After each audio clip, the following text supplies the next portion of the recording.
Welcome to you all, and thank you so much, Dr. McCullough.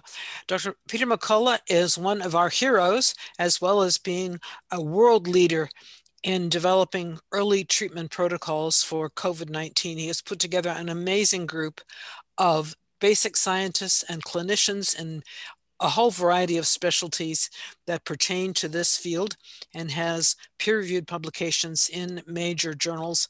We rely very much on his advice. He has also been extremely helpful to individual physicians who are dealing with complicated patients. This presentation was supposed to be a grand rounds, an invited grand rounds at a major academic medical center that was canceled at the last minute at the behest, I believe, of an infectious disease specialist. The Infectious Disease Society of America, like the National Institutes of Health and the Centers for Disease Control and Prevention, has the attitude of therapeutic nihilism with regard to the early treatment of COVID-19. Some of our doctors have even told us that they can't get an infectious disease doctor to give them a consultation on this disease, which should be at the top of the list of their concerns. We're learning so much about the condition, and certainly Dr. McCullough has helped to explain what is really going on. It took us quite a long time to figure it out because we don't do autopsies, and then tailor our treatment to the pathophysiology that's going on. So I will leave it to him, but thank you so much, Dr. McCullough, and welcome to all of you. This is really, I think, a rare opportunity for you to hear something really special. Thank you, Dr. Oyent, and ladies and gentlemen, it's a pleasure to join you tonight. And the title of my presentation will be The Pathophysiologic Basis and Clinical Rationale for Early Ambulatory Treatment of SARS-CoV-2, which is the name of the virus, and COVID-19, which is the name of the syndrome. I'm an academic internist and cardiologist in Dallas, Texas, and the opinions that I'll express are those of my own and not necessarily of my academic institution or my affiliated organizations. I'm the president of a major medical organization, and I'm the editor of two major medical journals. And I tell you that the opinions I have and the overall interpretation of the data are my own. And I have to tell you that as a doctor that broadly studies issues in internal medicine, when COVID-19 hit, I really turned my academic career on a dime. And I directed all of my scholarship and my efforts towards this viral pandemic. It had extraordinary impact in our family, friends, patients, as it has with you. And it's my personal view, if there's any time for doctors to step up and show courage and show conviction and use their clinical judgment, it's in managing patients who are acutely ill with COVID-19. So let's go ahead and get into it. I will follow this outline and make my points with respect to each one of these bullets. And I've recently updated these slides. The first has to do with the infection and the global. No presentation would be complete without some updates. So I just took these snapshots just a few minutes ago from Worldometer. This is one of my favorite sites. It does gather all information from all states. This is the United States. And it shows you that this final battle of the bulge, if you will, with COVID-19 is on the way down, thankfully. And I can tell you, looking in the data tables, the hospitalizations peaked in the United States on January 14th at 128,000.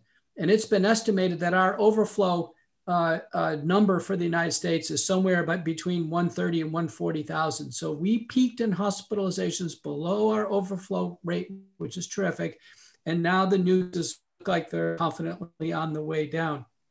Interestingly, deaths may be on the way down. They typically lag for about 4 weeks, but they may be on the way down because of the institution of early treatment. The only thing that would start to synchronize deaths in new cases would actually be early treatment. That would actually start to begin to drop the overall impact on mortality. So suffice it to say, I think there will be data that will come to bear that early treatment has become an emerging community standard that's making an impact. Now, it's sad to point out that among Hispanics and African Americans, the mortality rate is certainly more than double. It's actually close to being triple. And this has been brought out in testimony. And there's no doubt about it that this virus disproportionately affects certain groups in our country, particularly Blacks and Hispanics. Now, there's been much written regarding the virus, and this depiction, I think, helps summarize a lot of it so we can move through it. It is a slowly developing illness. It's typically a 30-day illness or longer, and about 14 days of viral replication. The virus replicates very rapidly at first, and then it does decline over time. The characteristic signs and symptoms are listed here. The characteristic kind of test signature that patients leave on testing is down below. I do want to make a point. There's been a lot of discussion regarding nasal PCR and antigen testing. What we've learned is that tests that have a higher cycle thresholds, that is at 35 and above, and that detects actually down to the number of copies per milliliter of effluent off of a swab, down at about 15 copies. The point is these tests can pick up inactive viral fragments. And so they do not pick up the entire virus. And even the nasal antigen, the oral or nasal antigen test, it just picks up the nucleocapsid of SARS-1 and SARS-2. So in fact, we just infer that it's SARS-CoV-2. But the point to be made is it's a clinical diagnosis based on signs and symptoms and testing that's consistent. But the data are not supporting the idea that we can do asymptomatic screening or try to determine who's infectious or who's not infectious after the clinical syndrome is resolved. The cough and difficulty breathing is really a manifestation much more of cytokine injury to the lung and the beginning of thrombosis than it is viral replication. And in fact, chest heaviness, dyspnea, systemic thromboembolism, this is now all well described. There are fatal strokes, fatal myocardial infarctions, deep vein thrombosis. Autopsies show hemagglutination and thrombosis in the microvasculature. So our therapeutic response, whether the patient is in the hospital or outside the hospital, has three prongs: intracellular anti-infectives, antiviral antibodies, corticosteroids or immunomodulators, and antiplatelet anticoagulant drugs. So a lot of what's been devised for outpatient care has been appropriately taken from inpatient care and advanced these concepts earlier in the phase of disease, with the idea with any serious infection, treating earlier is always better than treating later. And that with every serious viral infection, it takes more than one drug. There will never be a magic bullet for this illness. And I think it was a fool's errand to do studies and try to declare that there's a cure for COVID-19. The proper thing to do is to look for signals of efficacy and then put together drugs in combination, just like we did with HIV and hepatitis C and other serious viral illnesses. And in fact, that's what we've done with COVID-19. I testified on this and wanted to make the point that in my view, there's four pillars of pandemic response. In the United States, we've had almost a singular focus on stopping the spread of the virus. That clearly hasn't worked. Our White House Task Force, CDC, NIH, and FDA have really missed the boat on early home treatment. Doctors in many circumstances have missed the boat outside of the group that is attending tonight and other leaders. Clearly, there's been heroic care in the hospital, late stage treatment, but the hospital is not an adequate safety net for survival. And I'll show you some in-hospital mortality from the largest studies that exist, suggesting it's still about 25%. That's unacceptably high for previously healthy people coming in. And then to close out the pandemic, herd immunity assisted by vaccination. This would be, in my view, the four pillars of pandemic response. But if we have zero government or agency effort on early home treatment, you can imagine it's going to be a torrent of hospitalization and mortality. And in fact, that's what we've seen in the United States. So what is the role of early ambulatory treatment? Well, I published a series of opinion editorials in the Hill. I became very frustrated at this. We couldn't get our publications out fast enough. And as a regular contributor, over the course of the year. This is one of the op-eds that I published. And the title was COVID-19 has decided to stay and Americans need home treatments. It became clear to me by the summer, this wasn't going to end. And in fact, we had no answer to treat patients and prevent hospitalization and death. And we really needed it. It was about this time that the National Institutes of Health actually pulled its only home treatment trial. It had a trial of 2,000 patients that were going to be randomized to 2 drugs versus placebo. And it basically pulled it after 20 patients when it was discovered that this virus was going to be amenable to a vaccine. So Operation Warp Speed really became Operation Warp Speed on fast gear for vaccine development, and then on medical treatments was on a much slower set of gears. So the first set of treatments to discuss are the anti-spike protein antibody infusion. So all of you have seen a cartoon of the virus. The ball in the middle is the nucleocapsid.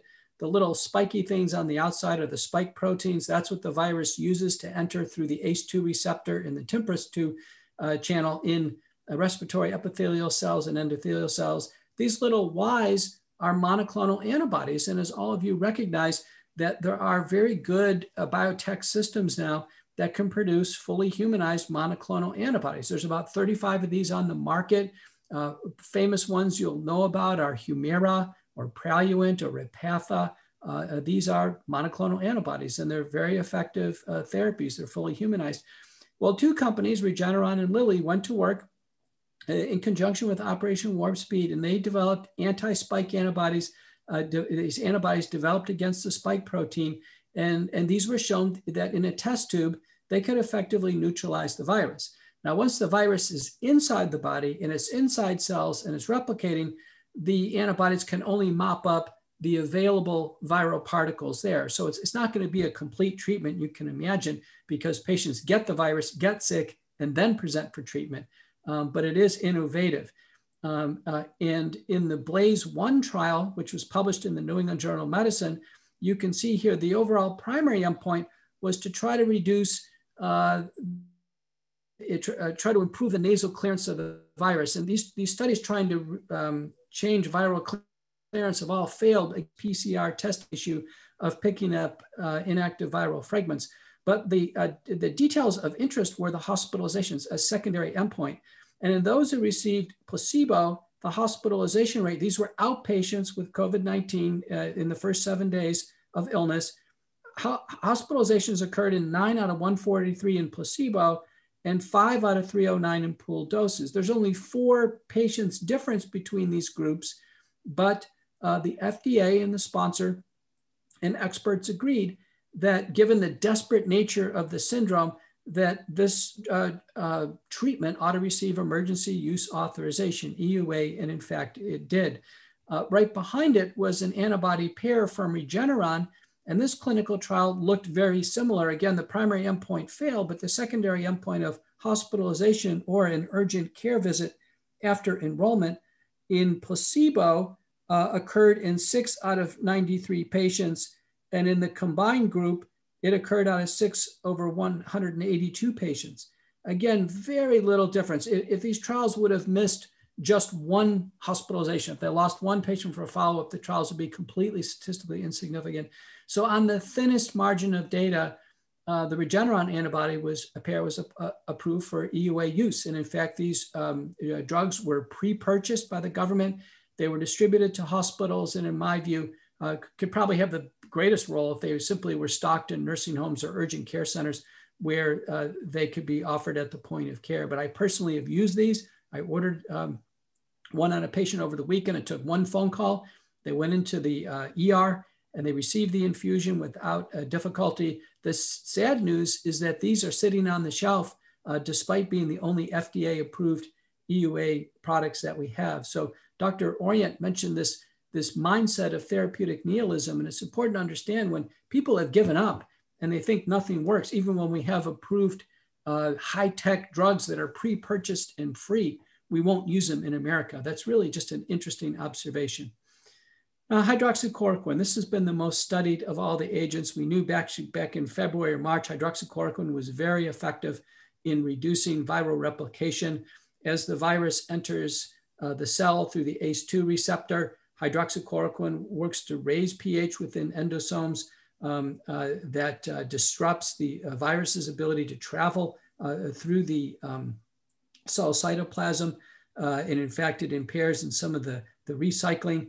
Hydroxychloroquine has a favorable effect on inflammatory markers, and it's approved to treat malaria as well as treat the inflammation of systemic lupus and rheumatoid arthritis. But it will, in pre-treating cells, hydroxychloroquine will reduce viral replication by about 90%. So out of the gate, there was a thought here that hydroxychloroquine could be used as a prophylactic agent, and it could be used as a treatment. Well, in fact, that's what's happened in the world. About 4.9 billion of the world's population is widely used, and this is from the C19 study site. Now, this is not a valid meta-analysis, but it is a valid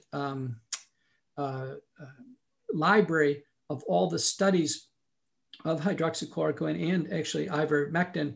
And the points I want to make is in the countries where it was not widely adopted, in general, the deaths per million population are higher, US, Canada, but it doesn't hold true completely. So for instance, the deaths here in Colombia are higher, even though they had adopted. Russia adopted early, rates are lower. UK and Northern EU rates are higher. Rates low in Australia, and they haven't given a milligram of hydroxychloroquine, but they're an island, and they've had bone crushing and economy crushing lockdowns that probably played a role. South Africa did not allow. So you see this tremendous countrywide variation. This is a red flag that something is up right here. Why wouldn't all the countries use it, either use it or not use it? And the C1 study site summarizes for the early treatment studies that there's roughly a 67% reduction or an improvement in the primary endpoints. Late treatment, a much lesser effect, about 165 peer-reviewed studies. So as it stands here today, hydroxychloroquine is far and away the most widely used and most widely studied therapeutic on Earth for COVID-19. Most countries actually had stockpiles of it, but let's get into the data. These are the largest observational outpatient studies of hydroxychloroquine. So this is how one potentially uses it, typically in combination with other drugs.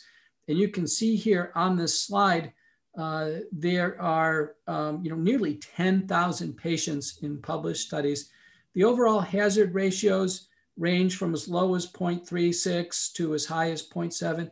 This means that hydroxychloroquine's use is roughly associated with a 50% reduction in hospitalization. This is the primary outcome of these studies, hospitalization or mortality, about a 50% reduction in hospitalization.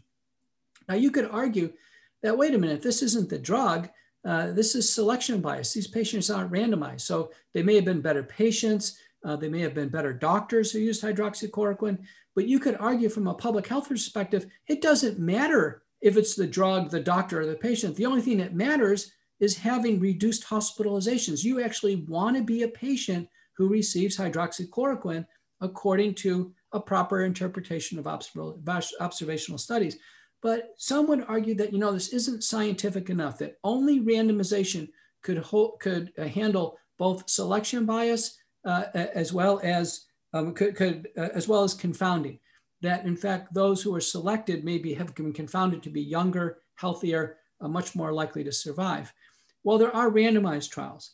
This table has been published in preprint form of 5 randomized trials. I believe we're up to 9 now, and the findings are identical. There are roughly about 2,000 patients in randomized trials. And as you can see here, the median age tends to be lower in the 40s. But this is randomized, and it's either hydroxychloroquine or a control. Now, none of these have been placebo controlled. And the findings are that there's about a 24% reduction in a composite outcome of new COVID-19 infection for the prophylactic studies, hospitalization or death for the treatment studies. And this point estimate hasn't changed, and this is statistically significant. So when discussing this, we could say that the randomized trials of outpatients so far are concordant with the outpatient treatment studies. Now, all of these studies were halted early for administrative reasons. Not a single one was carried out to its full sample size, had a statistical analysis plan. None of these had drug accountability, and none of these had placebo control. These would not be considered high quality randomized trials, but yet they were randomized just the same. Now, how about safety in randomized trials? There's been a concern regarding all the drugs that we've used empirically with respect to safety. And here are the data tables from these randomized studies. There's only randomized studies that we can clearly look at a safety differential. And the biggest thing to notice here is that rates of nausea or GI side effects are about double in those who receive hydroxychloroquine compared to those who are assigned to control. The rates of cardiac arrhythmia are very similar between the two groups without really any alarm whatsoever. So overall, the safety in randomized trials of hydroxychloroquine is acceptable. And I can tell you the data safety monitoring boards of every single randomized trial of hydroxychloroquine, there's a very prominent one called HERO HCQ being done by Duke University. The DSMBs have found no safety issues with respect to hydroxychloroquine. Now, how about the inpatient observational studies of hydroxychloroquine? Now, here we have on this slide, these are the all the ones with sample sizes over 1,000. And you can see here, we have over patients who've been studied with hydroxychloroquine administered as an inpatient. And here are the hazard ratios in yellow. And in general, these hazard ratios range from about 0.34 all the way up to 1.08. But the general trend is here, the larger the sample, and the primary outcome is mortality, one sees a relatively consistent risk relationship. Now, sometimes in some of these studies, hydroxychloroquine is started quite early, almost like an outpatient. In others, it started quite late as a last-ditch effort. But the observation is, in general, there's a signal of benefit. It's less prominent than that for outpatient use, but nevertheless it's there. And it's in a huge number of patients. This kind of blows away the numbers of patients reported with any other form of inpatient treatment. Now, how about the neutral randomized trials? There are 5 randomized trials of hydroxychloroquine as an inpatient now, And every single one of them has been stopped early for administrative reasons. Not a single one was carried out to a sample size, and only 2 were placebo-controlled. So let's examine those. The 2 placebo-controlled trials are the NIH ORCID trial and the HyCovid trial. And in total, there's about 750 patients in these randomized placebo-controlled trials, which were neutral. Didn't show them harm, but didn't show benefit. And you can see over here the trial mortality. Now, I failed to point out in the observational studies, look at the mortality that was reported here inpatient, 36%, 28%. The point I want to make is the hospital is not an adequate safety net, even when we apply our best treatments available. The inpatient mortality in the randomized trials was much variable because of patients being selected into the trials.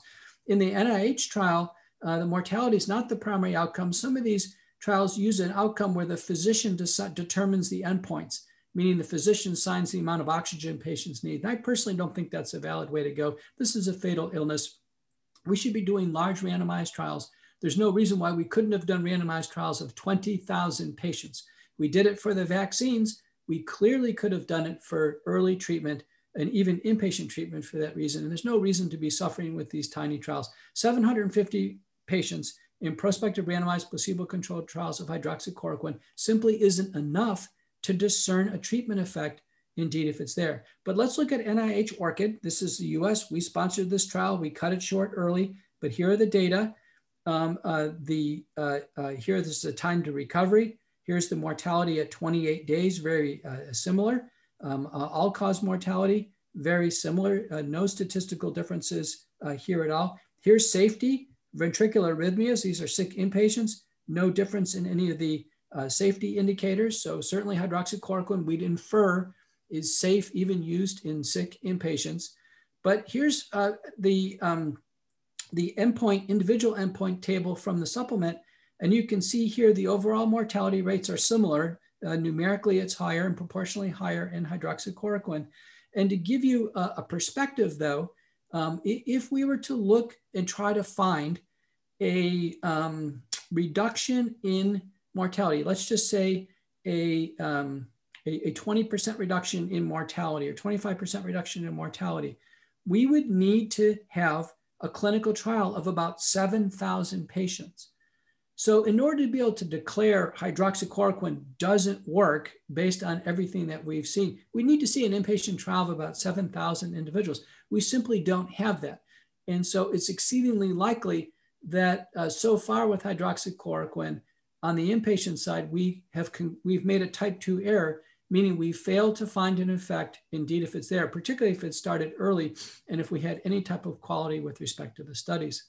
So along these lines, in the middle of August, I was involved in a support letter to Henry Ford Hospital for a reinstatement of the emergency use authorization for hydroxychloroquine. So at least we could finish our research, because our research applications had some relationship to this. And in this paper, I do comment that my own conclusion from review of the literature is that HCQ has not failed in the randomized trials, but the researchers have failed HCQ. Many doctors understand the science and threats to validity in the literature and continue to prescribe HCQ appropriately off-label to patients with COVID-19 at home and in senior centers and early in the hospital. And the Association of American Physicians and Surgeons is actually suing the FDA for access to HCQ. So this really is all about clinical judgment, understanding science, understanding the clinical trials. I have a degree in this. I've published more peer-reviewed papers and reviewed more peer-reviewed papers than any person in the world who's rendered opinion on COVID-19, including anybody in the White House task force or anybody you'd see as a media doctor on TV. And I can tell you, these are just my honest conclusions as a scientist. Now, how about ivermectin? We've heard a lot about ivermectin. There was a very prominent webinar today, and certainly a lot of fast-moving news on ivermectin. So let's talk about it. Ivermectin is a drug that inhibits the replication of SARS-CoV-2 because it blocks nuclear entry of the virus through some channels into the nucleus. So it's a different mechanism of action than antibodies. And ivermectin is used as a broad spectrum antiparasitic. At higher doses, researchers have shown it may have some direct effect against the spike protein as it tries to attach to red blood cells and platelets. What we know from analyses, this one published by Dr. Corey. Dr. Corey has not done original work with ivermectin, but he's done a wonderful job in summarizing the work of others. You can see here in these small trials, you can see the denominator here. The denominator here doesn't add up to 10,000. It doesn't add up to 5,000.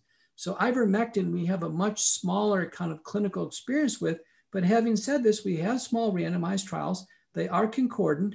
The overall odds ratio for mortality, and these are inpatient studies, is a 71% reduction in mortality. We cannot overlook that. That's highly statistically significant. This is a simple oral drug that's given over the course of several days and appears to have pretty consistent, internally consistent results, very different in terms of its mechanism of action than hydroxychloroquine, and great excitement with ivermectin.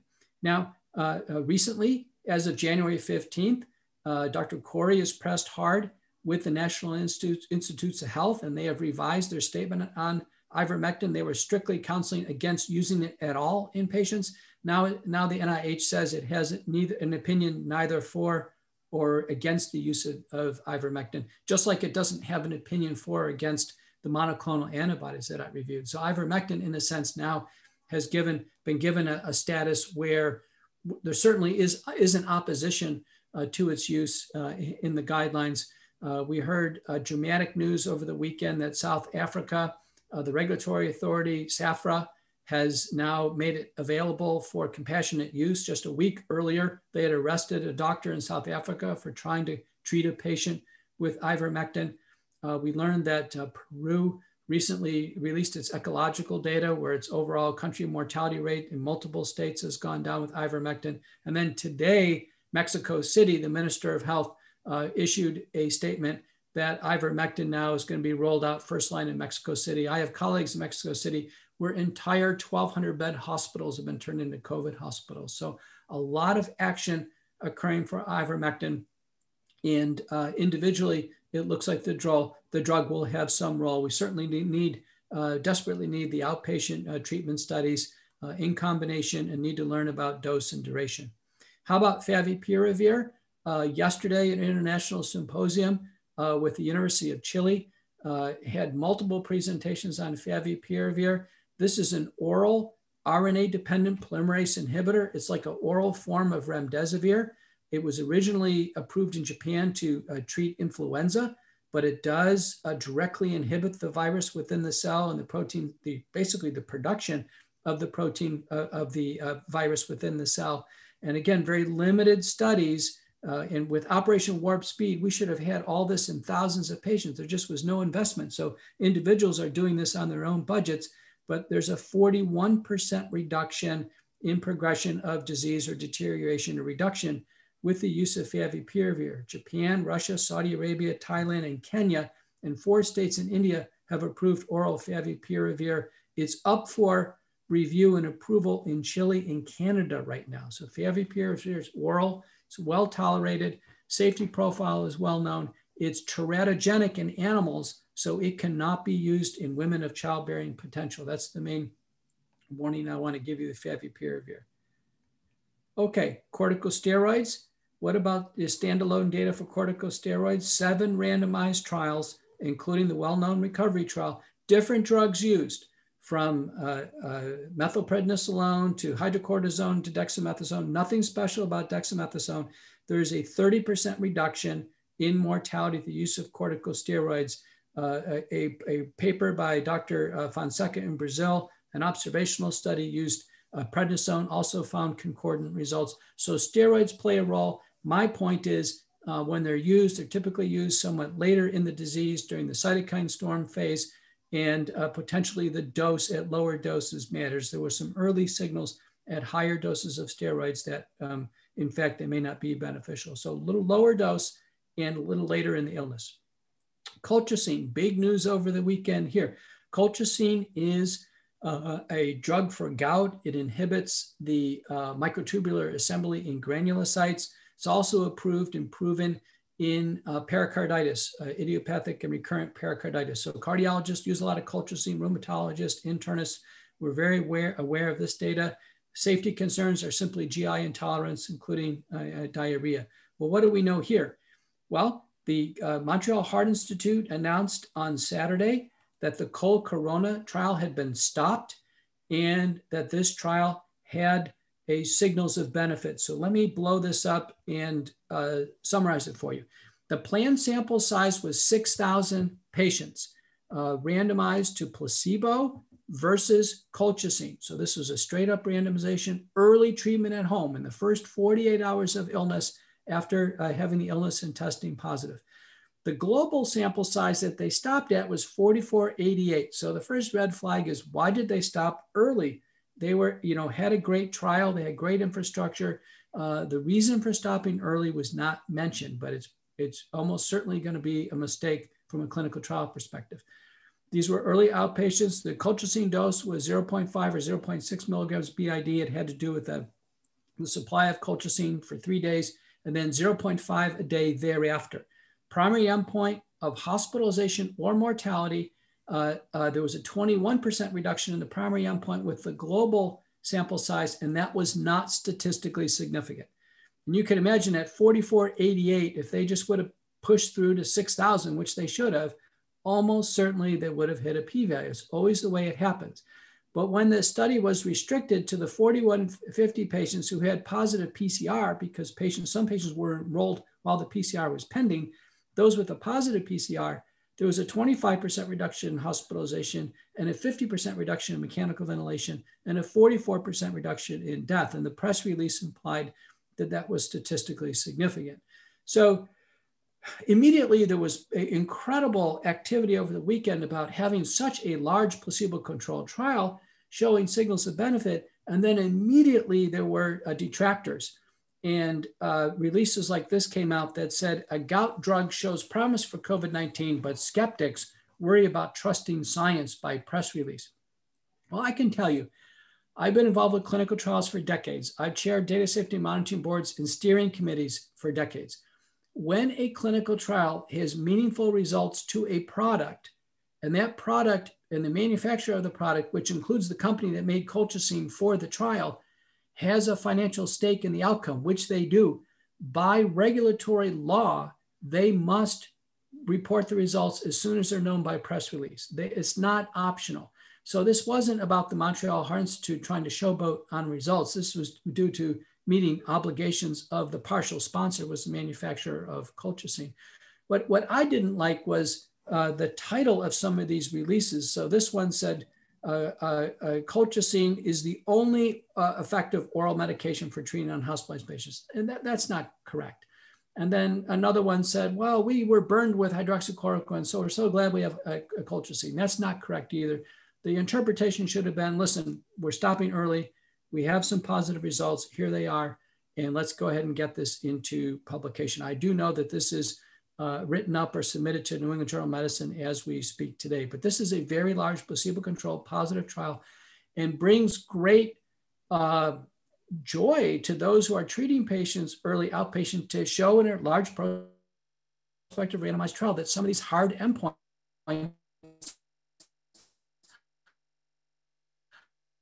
how powerful this would be in combinations with other drugs that work on other aspects of the illness.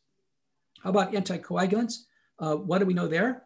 Well, we have no outpatient studies, but the inpatient studies are very encouraging. In this analysis of 2785 patients, multi-center, the use of intermediate dose anticoagulation started intentionally to treat COVID-19 was associated with a 49% risk reduction for death, and that was adjusted, highly statistically significant. In-hospital aspirin, also about a 69% reduction in mortality. Note that if patients come in on aspirin, it was actually kind of a hazard because it identified patients at higher risk, but the intentionality of starting aspirin or anticoagulations with this careful covariate analysis was highly statistically significant. In another analysis from the United Kingdom, you can see here that the use of anticoagulation was associated with a 27% reduction in 30-day mortality, a 31% reduction in inpatient mortality. And again, all we want to see is a therapeutic signal of benefit. In fact, we see it for both aspirin and for anticoagulation. Now, I'll say that it is known that thromboxane A2 is markedly upregulated in the setting of COVID-19, so it makes a lot of sense we'd need higher doses of aspirin.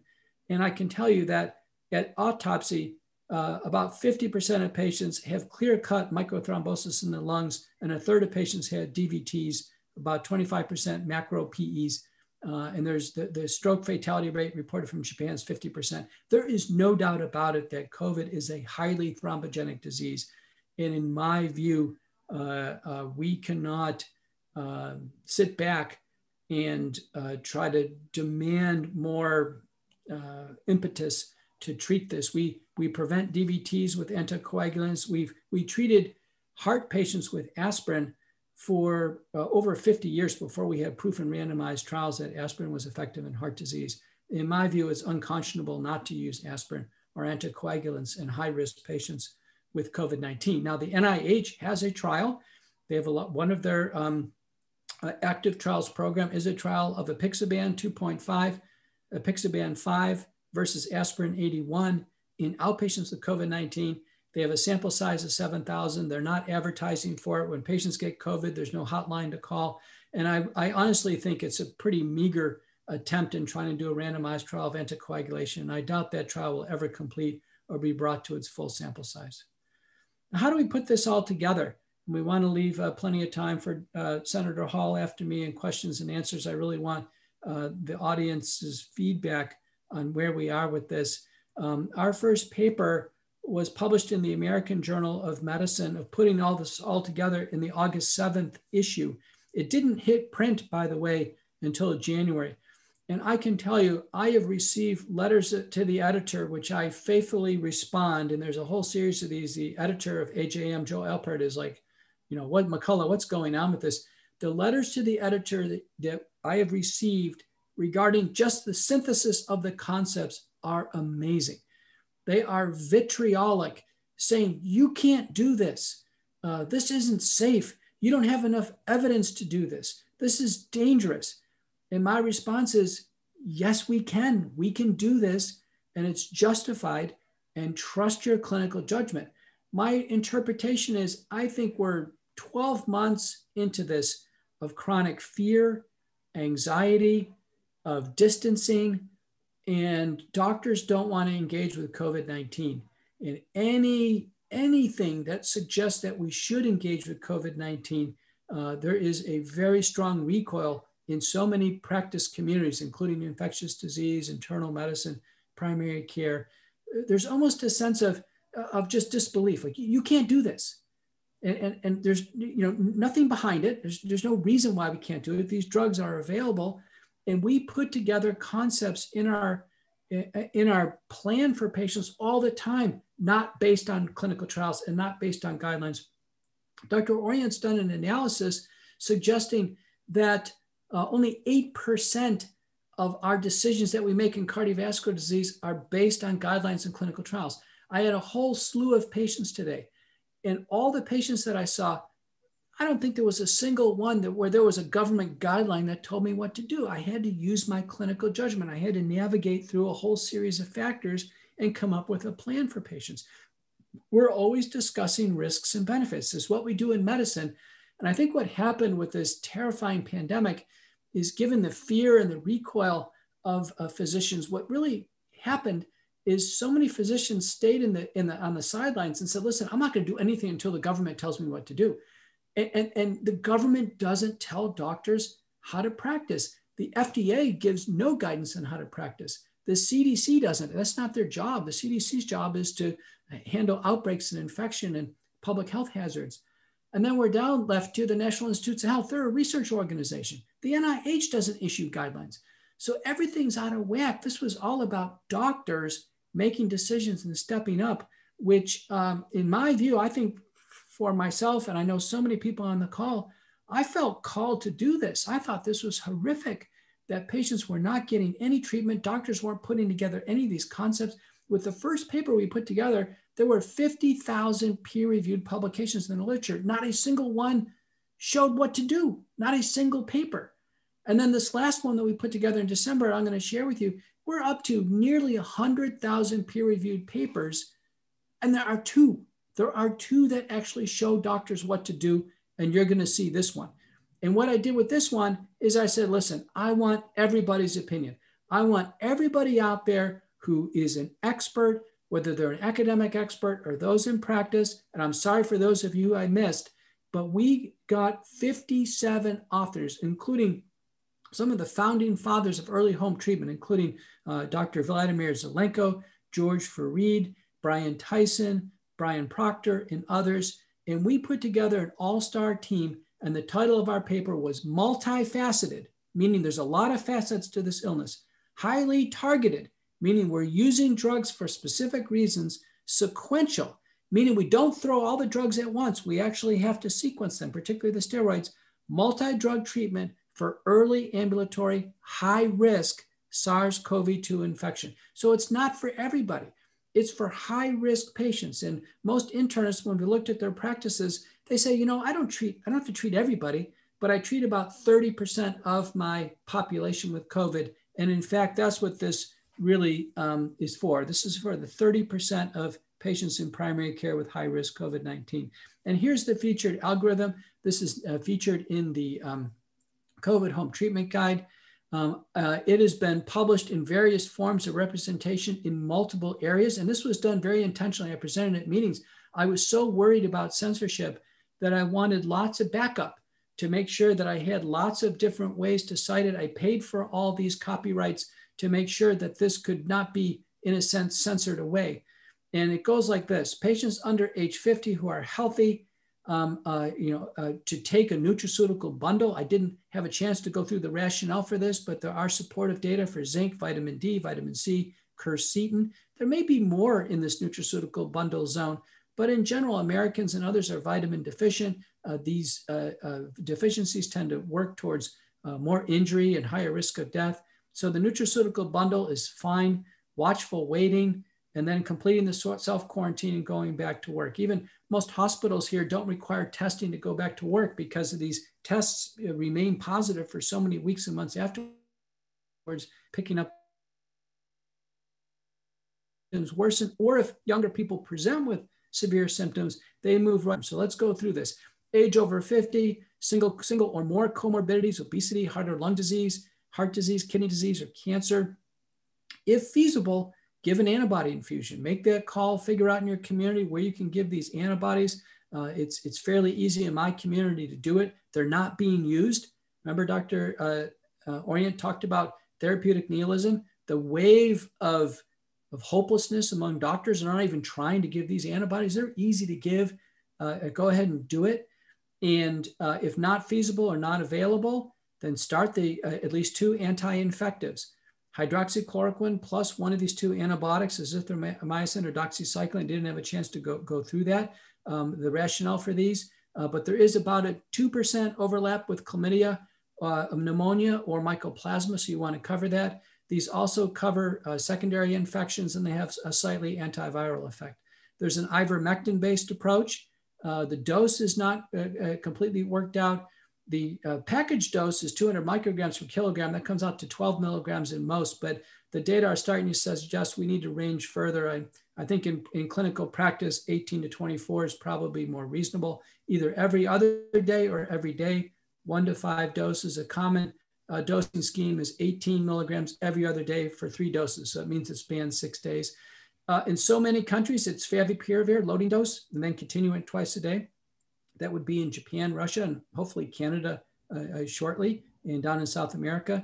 If respiratory symptoms develop on day 5, as corticosteroids. Now, some use inhaled budesonide all the way throughout, and that's actually a pretty reasonable strategy. We're about to have a very important clinical trial readout on budesonide shortly, so keep your eyes open for that.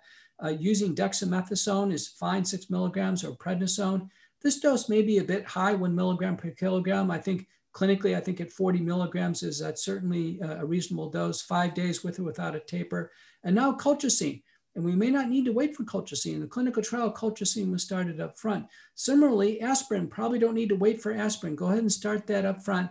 And then in higher risk patients, we can treat throughout with low molecular weight heparin or one of the novel oral anticoagulants. What's the shortest duration of treatment? Well, in the published studies, 5 days. 5 days. I had a patient recently ask me about that, said, hey, listen, I really think I've turned the corner, 5 days. Now, what about the longest? Nursing home patients, someone who's had severe symptoms, protracted symptoms, as long as 30 days. Yeah, that means 30 days of hydroxychloroquine, 30 days of the antibiotics, antiplatelet, antithrombotic agents. Home oxygen, home pulse oximetry, and reevaluate. Remember, there's still clinical trials. Sabine Hazen, who's in our work group, still has a whole array of clinical trials open. That's a great resource. When you're stretched, refer patients to Sabine's clinical trial group, and she'll get the medicines phoned in, pulse oximetry, Holter monitors, supplemental vitamins. It's a very, very good research program. Don't forget the NIH research programs. There are the research programs for anticoagulants. Corona trial is now closed, as you know, but we need to constantly reevaluate and then make those right decisions on hospitalization. Remember, this is not easy. This is not for the average doctor. I know why a lot of doctors would be scared. I think this is an upper level internal medicine, family medicine activity, subspecialty medicine activity. All the doctors I know who are doing it are, know their medicines really well. They know how to read their patients through telemedicine or when they see them face to face, and they follow up with patients pretty carefully. And you have to know when to throw in the towel on this. I help advise a lot of doctors. I was on the phone last night with Dr. Hazen late about a potential cardiac arrhythmia. We work together on these cases to deliver the product. We want the product to be safe. We want patients to be at home. where they don't break their quarantine, they don't go out and contaminate other clinics and centers, and they don't become needlessly hospitalized. So this idea is do this at home with the intention of reducing the risk of hospitalization and death in those who are at risk for hospitalization. Let me tell you, if you're over age 50, the mortality rate is over 1%, and the hospitalization rate jumps to about 5%. When you age bracket that goes up, these hospitalization rates are real. I think for me, when I testified, I think I testified that my hospitalization risk was 7%. Well, Cleveland Clinic's got a wonderful online calculator, and I can tell you, I think my hospitalization rate is about double that. It's about 14% for someone at my age with my comorbidities. You can do it for yourself. You can just figure out what's my chances of being hospitalized using the Cleveland Clinic calculator. Well, how is this applied to practice? Well, I give a tremendous amount of credit to Dr. Zelenko. He was fearless. Dr. Derwand, a great collaborator, Dr. Schultz in Germany. When they put this all together, and this was early on, this was zinc, hydroxy, and azithro, but started very early and done skillfully, there was over an 80% reduction in hospitalization and death compared to expected. Hospitalization was statistically significant, and mortality just missed statistical significance. But this was the first data that was breakthrough. This was published November 3rd to say, listen, this whole pathophysiologic rationale that we put together in the summer actually translates to real world outcome. And then Brian Proctor, just north of where I am in McKinney, Texas, and his group, now with 2 papers and his total sample size 849. These are in PCR positive high-risk COVID patients, zinc or a hydroxy approach, ivermectin approach, azithro, doxy, inhaled budesonide, dexamethasone fluids, a very, very intensive, aggressive approach for high-risk patients, 79% or 74.9% reduction in mortality compared to the average of the North Texas counties that are relevant to Proctor's and catchment, and an 87% reduction in hospitalization compared to expected. These outcomes are astounding, and they are too big and too important to just write off to non-scientific enough or selection bias or confounding. These all are pathophysiologically concordant.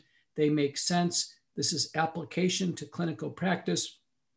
And you can imagine if Dr. Zelenko, Dr. Proctor, Tyson Fareed, the others, if these practice patterns had been adopted early in the course of the pandemic, there would have been hundreds of thousands of individuals whose lives would have been saved. There would have been millions of hospitalizations avoided. The impact is absolutely stunning. And for the patients who are lucky enough to have doctors like this, I know these patients are eternally grateful for their intellectual courageousness, how intrepid they were with managing over their own personal risks. Well, how about nursing home patients?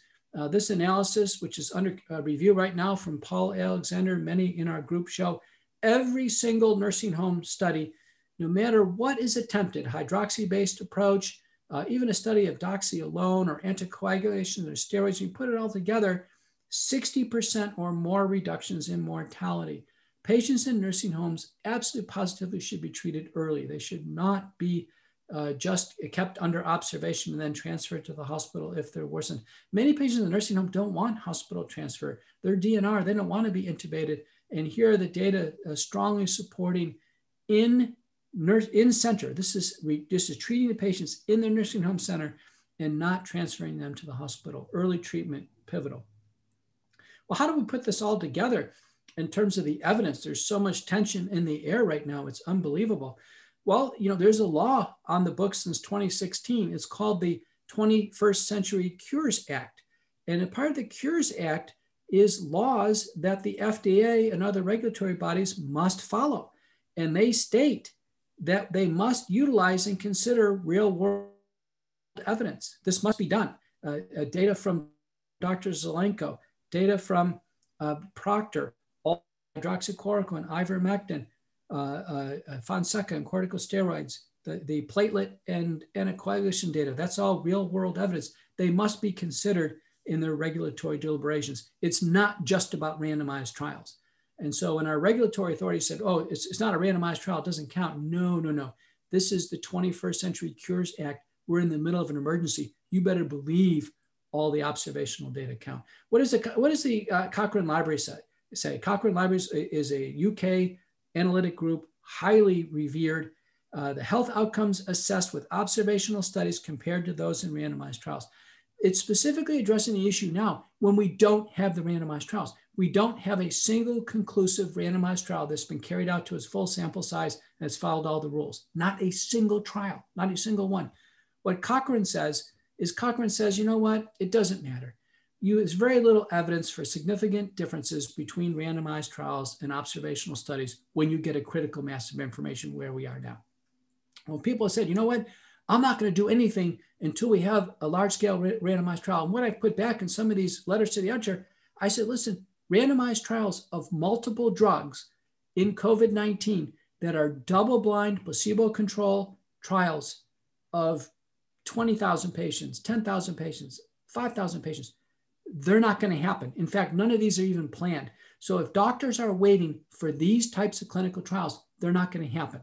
And we have to act now. That's been my message from the very beginning. We cannot wait. Patients are dying. Patients are being hospitalized. We have laws on the books. We have analytic groups all over the world agree we have to make decisions now. Well, the National Institutes of Health posted its first guidelines, kind of unprecedented. NIH doesn't write guidelines on medical conditions. And this panel, I'm not going to go over the panel of writers. I can tell you not a single person on the NIH panel had ever treated an outpatient with COVID-19. Not a single person who's ever deliberated on any FDA COVID meeting has ever treated a patient. Not a single person on the White House task force has ever treated a patient with COVID-19 at home. So you can imagine if you have a panel of doctors or experts that have actually never done the job, what we're going to end up with. And so through a series of conversations this fall, I became in a dialogue with the NIH all the way up to the highest authorities in the NIH. And they brought me back to this.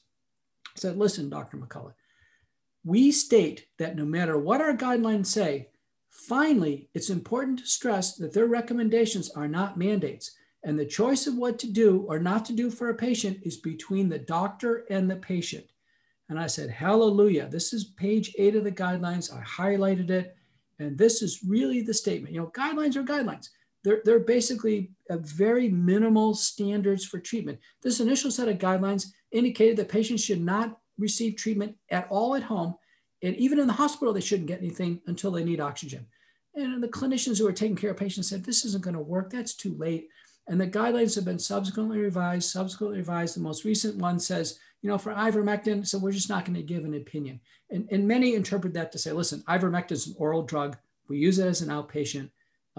Let's move on with ivermectin-based approaches. And I give a lot of credit to Dr. Corey and Dr. Merrick, Dr. Rationale, Dr. Scheim, Dr. Hibbard, all the doctors who have really spearheaded the ivermectin as a breakthrough. And I kind of counseled the group today to say, listen, you know, this is a train, and we got to get on this train. If ivermectin is going to be the breakthrough that helps people understand that we can treat COVID-19 at all, I would never use ivermectin alone. People don't do that, but in sequence combination, this could be the horse that we want to ride. Well, many of you know there have been 2 Senate hearings on this. This has been such a big deal because the U.S. government agencies missed the second pillar of pandemic response. I presented that at the November 19th hearing, myself, Dr. Risch, and Dr. Fareed. Ron Johnson is the majority chair at the time, and Gary Peters was the minority. The second one on December 8th was Dr. Corey, Dr. Raschker, Dr. Ascui, Dr. Orient, and others. And the bottom line is this second hearing really pushed things. Dr. Corey would not take no for an answer. He forced the NIH to review some of these analyses.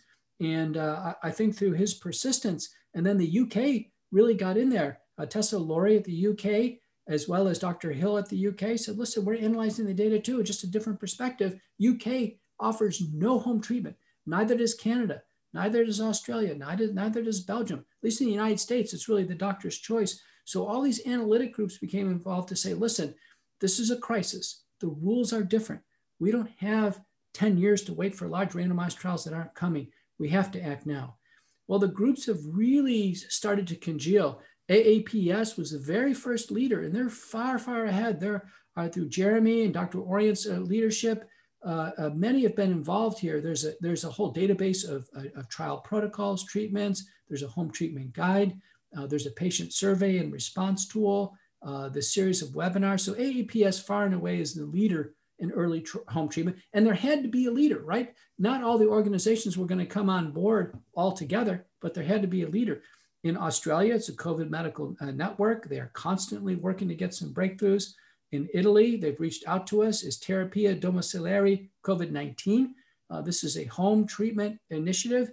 Italy has recently pivoted again towards first-line home treatment of hydroxychloroquine plus other drugs, and that's this Italian group here.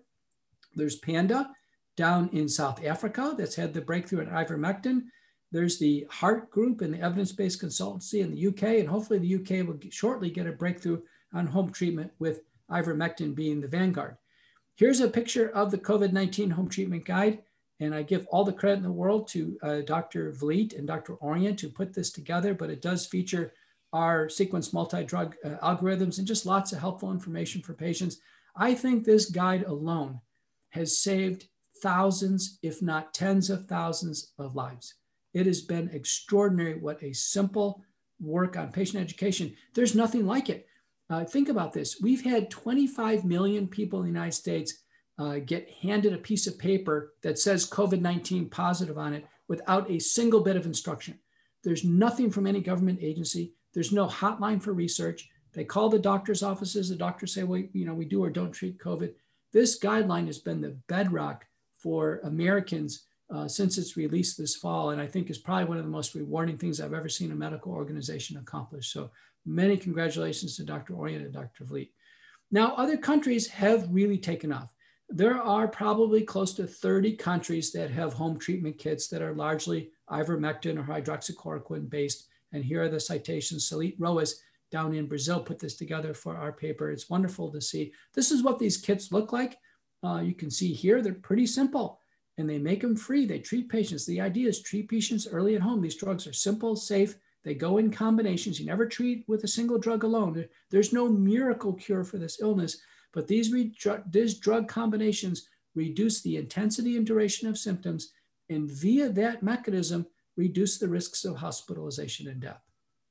So to finish and conclude, COVID-19 pandemic is a global disaster. It's pathophysiological, pathophysiology is complex. It's not amenable to a single drug. This idea that we're going to do one drug and it's going to be the savior is bad thinking. It's a multi-drug problem. It's pretty clear. Despite contagion control efforts, the outbreak is worsened with two poor outcomes, hospitalization and death, and both are bad outcomes. It's not okay to sit and wait to be hospitalized. That's a bad outcome. We prevent hospitalizations for heart failure, for pneumonia, for urosepsis. There's no reason why we shouldn't prevent hospitalization for COVID-19. When we do hospitalize and apply late treatment, it's an inadequate safety net. 25% mortality is too high, and our hospitals have done the best job. They're heroes, but it is horrific to see what's going on in TV, particularly with some of the news of the recent strain down in Brazil. Now, early ambulatory therapy with a sequenced multi-drug regimen is supported by available sources of evidence and has a positive benefit to risk. The NIH guidelines say it's between the doctor and the patient. Our goal is to reduce the risk of hospitalization and death so we can more safely temporize. And I think we're doing that to close the crisis with vaccination-assisted herd immunity. So I'll stop here and open it up. And I know the next segment is for Senator Bob Hall from Texas. Thank you very, very much, Dr. McCullough, for sharing this urgent information with us tonight and for your crucial efforts. And before we go to Q&A, I'd like to invite a very special guest on the call who you just referred to. It's an honor to have Senator Bob Hall on with us.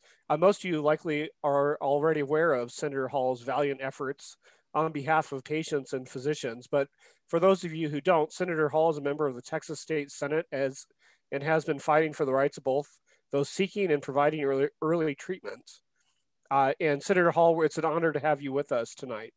And we're grateful that you're here with us. Please go ahead and share what you'd like to say with us. Oh, And you're muted, Senator. If you could click on mute on your end there. There we go. Thank you, Jeremy. I really appreciate you allowing me to join with you. And I thank Dr. Peter McCullough, who I just have so tremendous amount of respect of, have enjoyed working with him over the last several months and in trying to get the word out. And there are just so many other doctors here in Texas that have been courageous doing what Dr. McCullough is talking about, and that is just stepping out and treating their patients without listening to government bureaucrats trying to rein them in or tell them what to do or getting between them. And I'm just felt blessed that I learned early on when we got into this, some of the problems our government was creating here in Texas that was in excess of what the federal government was doing, where our pharmacy board decided to insert itself between the doctor and the patients, and all of a sudden was stopping the prescriptions being written. And I was very glad to get that, put an end to that. And then to challenge our Texas Medical Board, which was starting to harass, investigate, and who knows what they were going to do to doctors who were being reported, sometimes by other doctors, for using drugs off label in the treatment of patients, and got them to publicly admit and put out a statement saying that doctors were allowed to operate like they had been and making their own decisions on how they treated patients. And I think that made a difference in a number of the other doctors that stepped up to start treating patients, because nothing bothered me more to have somebody call me and tell me I talked to my doctor and they said they don't treat COVID patients. That was very disappointing. And I just really think that if our government had put as much effort into addressing the treatment of the patients as they put into trying to get a vaccine development, that we'd be looking at the COVID whole thing in our rear view mirror. And it's just a shame that we've gotten to where, and what Dr. McCullough was talking about, the thousands and thousands of people that have died unnecessarily, is just a shameful thing. And it's unfortunate that we've got a government structure that seems to be creeping in further and further into not just the control of business and regulations they should never be in, but in the area of medical treatment, because there's nothing more important than the doctor-patient relationship, and a doctor doing what they think is needed in the unique circumstance that they're faced with every patient they have. And so I'm just thankful for the other doctors that stepped up and helped get the word out, like Dr. Brian Proctor, Stella Emanuel, Richard Urso, Chris Hell, Tom Reed, Dr. Robin Armstrong, Amy Offit, Richard Bartlett, and there's a whole longer list of them that have done this. And I am so glad that you're putting this on to get the word out. I'm very grateful for the flyer that we worked on to get out. As I mentioned before the show started, it's like a bestseller out there, because it's down to thing that the average person can understand, and starting to wake up the people that they don't have to just wait and see if they're going to die, because this defensive mode that we've been in, which is all we've done with the mask and the lockdown, and go to the hospital when you're too sick to do anything else, but don't expect any treatment there, I think is just will be a very dark part of our history in the future when they start writing about what happened here. So I can't thank you enough for doing this webinar, and I hope there'll be others, and that this will get spread rapidly very far, because I think we can put an end to this thing. And I thank you very much for doing it. And God bless each and every one of you. Thank you so much, Senator. We are so grateful for all your efforts to help the doctors and for all you're doing in Texas. And if we can, please just reach out anytime and let us know how we can, whenever you need help, we're here to help you. And thank you again. Okay, we'll go to some Q&A right now. We have a lot of questions lined up. So we'll get through as many as we can here. And if you'd like to click the raise hand button, I'll let you on to ask your question verbally. But we have a number of questions teed up here in the Q&A box. So I'll go ahead and start off with one on long hauler syndrome. And there's a number of questions about long hauler syndrome and whether there are any thoughts about these early treatments can be used either to prevent long hauler syndrome, or if a patient has long hauler syndrome, can these treatments help alleviate that? And are there other treatments that might help long hauler syndrome as well? Well, let me state, I'm certainly not an expert on this, and I'm recognizing it in patients and in the literature. My instincts tell me that long hauler syndrome is going to be related to a long untreated period of particular severe symptoms. So I think it's going to be more likely in those hospitalized than without, and it's going to be more likely in those who could have long untreated periods at home and come into the hospital. It is profound. I can tell you that someone who may be on the call, his relative I've been advising on in New York City, is an 18-year-old girl who had a long period of symptoms, about 2 weeks, and ultimately was hospitalized, nearly had to go on the mechanical ventilator. It's now about 4 to 5 weeks afterwards, and she's 18 years old. She has to use a walker. She cannot walk unassisted.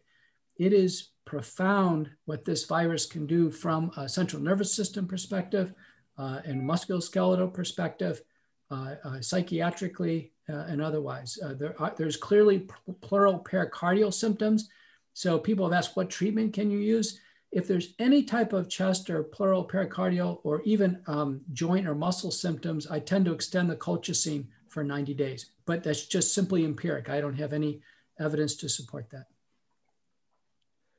Thank you very much for that answer there. And there's also another number of questions about ivermectin in the queue here, and some particularly related to, would you suggest its use in nursing homes as a preventative basis, either in addition to hydroxychloroquine or perhaps on its own? There have been some overseas studies showing that ivermectin does have a prophylactic effect. The issue is it's not very long acting in the body. So it's unclear what the dose should be. I mean, one suggested dose is 18 milligrams, either once a week or once every 5 days. Some nursing homes have a weekly strategy of doing testing. And so if that's being done, once weekly administration, that's well timed, so you know when the test result comes back, if you're still in prophylactic or treatment mode, that may be one way to go. There have been some nursing home studies where scabies has been treated with ivermectin. And so we know it's well tolerated in seniors. Very good, thank you. Okay, we have a caller here who with a hand raised, Martin. I've clicked the allow to talk button, so please go ahead. Welcome, Martin. Martin, please proceed with your question. All right, we're having trouble hearing you, Martin. We'll come back to you in a minute, okay? Yeah, so another hot question in the queue here is related to the vaccine, and some people are asking, what just your general thoughts on the vaccine, and others, whether the early treatments might interact with the vaccine or vice versa. If you have any thoughts on that, you might be willing to share. Well, I'm not an expert on the vaccine, and I recognize the CDC and FDA, as well as White House Task Force, have a big emphasis on the vaccine. In fact, those entities have no emphasis on early treatment. So most of us have been focused on early treatment. The two vaccines that are available right now depend on messenger RNA encapsulated in a liposome and polyethylene glycol. Now, in the clinical trials, they were tested for 2 months, and the clinical trials excluded patients with prior COVID, suspected prior COVID. The Pfizer trial excluded patients with positive antibodies. Moderna didn't check antibodies, but they included 300 in each group, ultimately who had positive serologies, women of childbearing potential, and pregnant women. So the first thing is the exclusions. Those are the exclusions from vaccination. Now that patients were vaccinated and they went through the initial and then the booster, and there was a 90% reduction in reported COVID-19 infections. Now, having said that, there was a reduction in even people bringing forward suspected COVID because the trials were effectively unblinded, meaning people knew who got the vaccine and who got placebo. So right then and there, unblinded studies tend to exaggerate treatment effect. So 90% effective, the very first thing scientifically I'd say is, no, it's not 90%, it's less than that because it was unblinded. Importantly, there were some severe cases and some deaths that occurred in both arms, and the vaccine appeared to offer, over a short term, no death or hospitalization protection. That's important. And then there were the safety considerations. The safety imbalances were in both trials for higher rates of Bell's palsy, injection site reactions, and swollen lymph nodes. So we had those safety concerns. Now, since both vaccines were released, the CDC has an ongoing database. So when consent is signed and patients receive the vaccine, data is entered in the database. And one of the factors that's being monitored is mortality. And before the website crashed 2 days ago, the data safety website crashed at CDC, we were up to 151 deaths that were reported to the CDC that may or may not have been related to the vaccine, but 151. So we did a check on what was reported for FluVax of all the different brands over 2020 to give a reference point, because more people received the FluVax than COVID-Vax so far. And the answer was 23. So these COVID-related deaths or reported deaths are of concern. Norway's reported a rash of deaths, so has some other countries. And so we're keeping a watch on this because patients agreed to do this voluntarily. They're trying to follow the guidelines, trying to be good citizens. And doctors are trying to anticipate risks and benefits for patients. It's pretty clear there are acute allergic hypersensitivity reactions to polyethylene glycol. So patients who've had prior severe vaccinations, it's contraindicated, and all regulatory agencies indicate that. I think those who've had polyethylene glycol allergies, doctors ought to carefully consider. And after that, vaccination, to me, since one of the side effects can be death, I think a doctor ought to be weighing in on the decision. Currently, the agencies don't ask for a doctor's judgment. Patients can just do it. But I think doctors should weigh risks and benefits. There are patients that, they tolerate allergies well. They're big enough and strong enough to handle the vaccination if they do have a reaction, and yet they're old enough to have significant risk of COVID, fine. My personal belief is if the FDA and the companies excluded patients from randomized trials, they should not be included in the public vaccination program. So pregnant women were not included. I personally don't think they should be in the public vaccination program. Prior COVID patients, COVID recovery patients, no. I think we should follow the science. And my concern is we've been beat down so much in early treatment. Follow the science, follow the science. As soon as we get a vaccination, suddenly the science doesn't matter anymore. And there's this wild enthusiasm to go off the rails in order to have mass vaccination, not following scientific principles. And I think it's a concern. So the relative balance of safety and efficacy and not following the science are concerns. I do think vaccination will have a limited role, and it ought to have a relatively narrow band of individuals who get vaccinated for the population benefit. Thank you so much, Dr. McCullough. Okay, we're going to try going back to Martin here. Martin, let's try you one more time here. Please go ahead if you can hear me. All right, I'm thinking that's not going to work. All right, sorry, Martin. So, all right, we'll go back here. There's a doctor in the Q&A just thanking you for bringing up colchicine and saying that he's seen that be successful with his hospitalized patients, that colchicine is working for his hospitalized patients. So thank you for bringing that up. All right, here's one I hadn't seen before.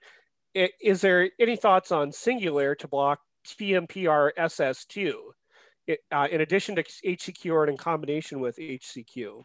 Yeah, that's really creative thinking. So people have thought, wait a minute, simple kind of drugs for allergic rhinitis may play a role given the unique effects of the virus. So Singulair's come up, and the other one that's come up is Rimatroban, which is a similar agent, works in a little different ways. It inhibits PGD2. And Rimatroban is a Japanese product I know because I'm the overall principal investigator for the trial. And so I've worked tirelessly on the FDA application, the NIH, the drug supply for the country.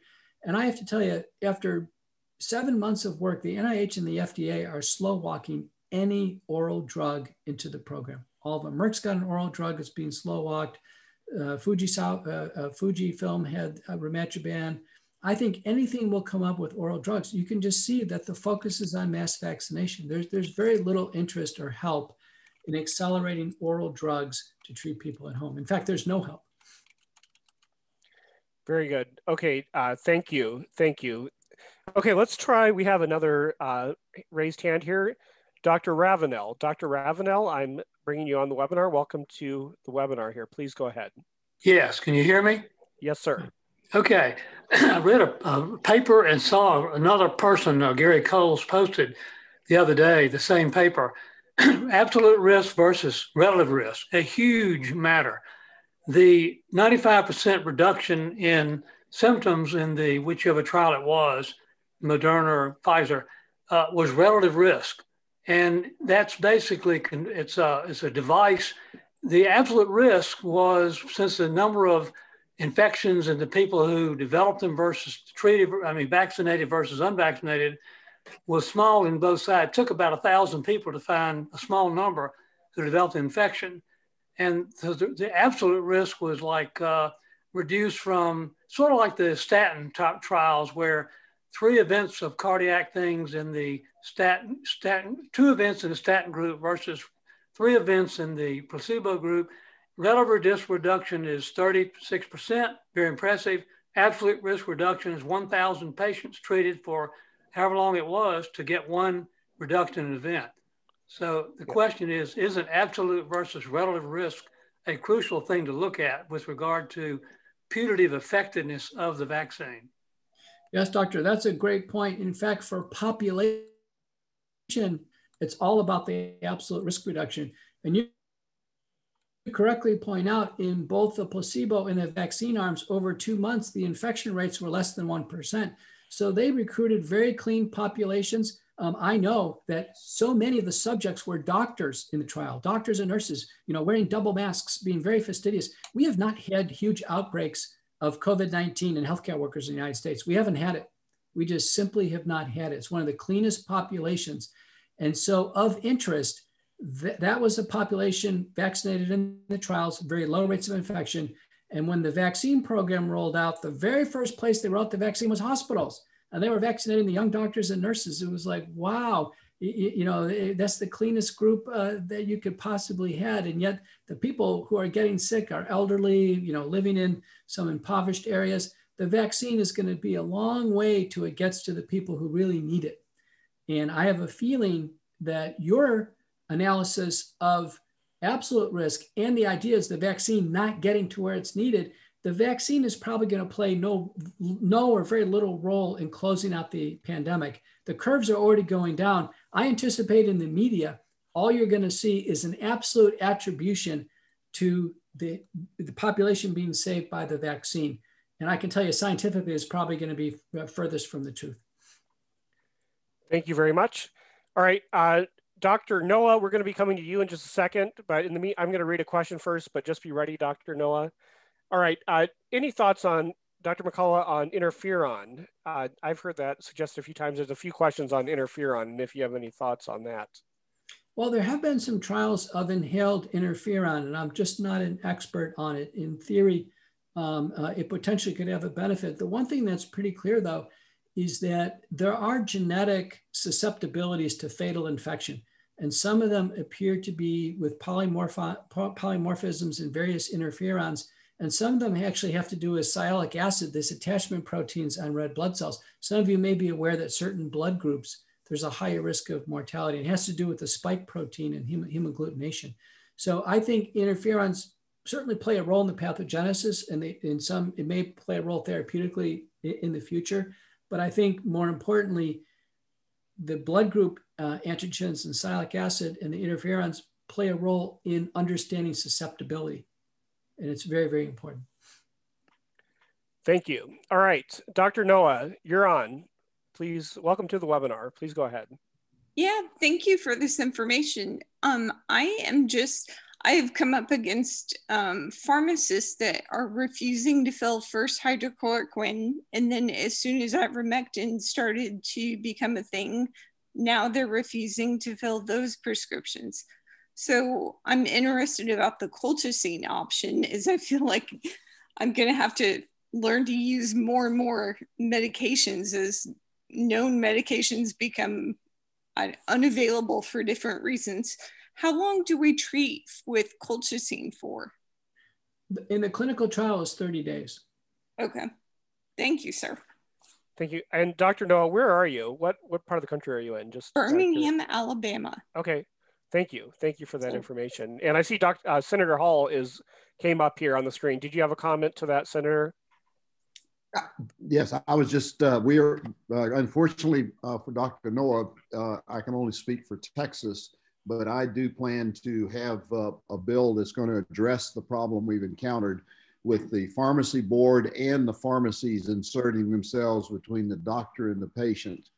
I do recognize there's a role for the pharmacy there in some of the opioid narcotic drugs, but I think we need to make sure that pharmacists fill prescriptions when doctors say they need to be filled. So I'll have a bill, at least here for Texas, and a model that other states could pick up and use.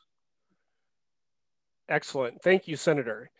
All right. I'm going to be coming to Holly Weber here in just a moment after we answer a question from the Q&A queue. So Holly, be ready. There's a couple questions like this in here about the interaction of zinc and hydroxychloroquine. Is hydroxychloroquine effective without zinc? And might zinc be effective without hydroxychloroquine? What's the importance of using both, or can you use one of them individually? The answer is they certainly can be used individually, and they have separate effects. Zinc has a modest effect on the RNA-dependent polymerase inhibitor, but the hydroxychloroquine probably helps the zinc. The two help each other, in a sense, kind of enter the cell. And I think others on the call are more expert on this. There were randomized trials of zinc in other coronaviruses. When it started very early, zinc itself reduced the duration of coronavirus cold in half. So it is effective in starting early. Typically, the recommended dose is 50 milligrams of elemental zinc. That means 220 milligrams of zinc sulfate. Yep. All right. Thank you, Dr. McCullough. So we're getting close to our end time here.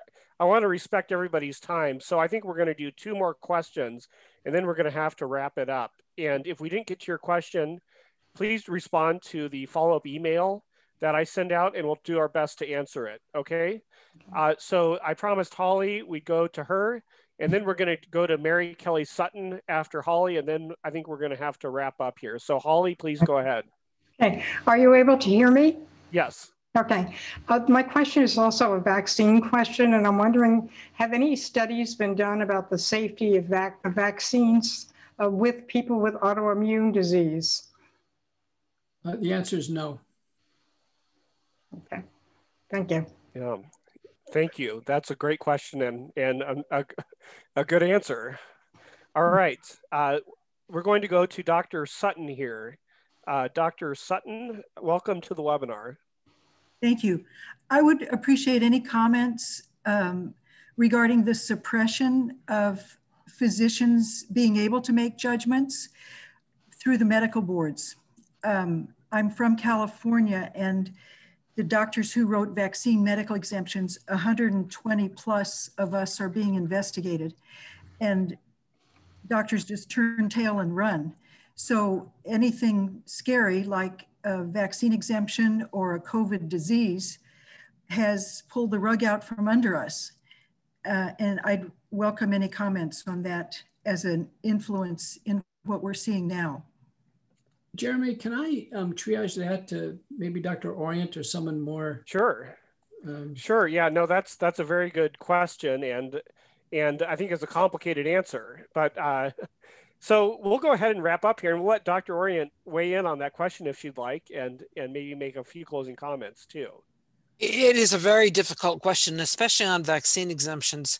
It's been extremely troublesome for doctors who have been accused of prescribing for COVID. I think all of those medical board actions have turned out favorably, but the vaccine exemptions are something else. And the courts have been extremely reluctant to give any deference to physicians. They give all the deference to the mandate. So we're working on it, but I don't have too much optimism on an immediate solution. I did want to ask for one thing to be in the follow-up, Jeremy, if you could tell people how they can help Dr. Hazan with her study, Yes. referring patients to the study, or possibly helping her in other ways with the data analysis or the funding. And also, please sign up on our website. Tell them how to sign up on our website if you are willing to treat patients with COVID early. Patients are calling us from all over the country. Where can I find a doctor? Excellent points. And yeah, we will share Dr. Hazen's video from, we have that available now. We'll put that in the post, the follow-up email, as well as so people can become familiar with what she's doing if they're not already, and learn about how they can help her efforts. And Jeremy, I'll Yes. say I'll make my slides available as a resource Yes. too. So I'll get them to you and we'll post them on the site, and feel free to use them, in teaching in your lectures. Thank you, Dr. McCullough. Yes, I was going to ask you about that. Please do send the slides. A number of people would like to see them and review them after the webinar here. So, all right. Well, we're at the end here, and yeah, there's still a lot of unanswered questions, and I apologize that we can't get to more of them right now, but just, when I send out the post of an email, please, if you'd like us to try to address it, please reply. And just, again, thank you to everybody. Thank you to our presenter, Dr. McCullough especially, and to Senator Hall, and to Dr. Orient, and also all of our attendees. I know that there's so many of you here that are really fighting on the front lines, and we are grateful. So please keep your eye out for a post-event email, and there'll be a link to a certificate in there, some more information you'll want to see, and also, did I mention a link to a post-event survey we'd appreciate if you would fill out. So with that, I'll say good night from all of us at AAPS, and please have a safe rest of your evening and rest of your week. Goodbye for now.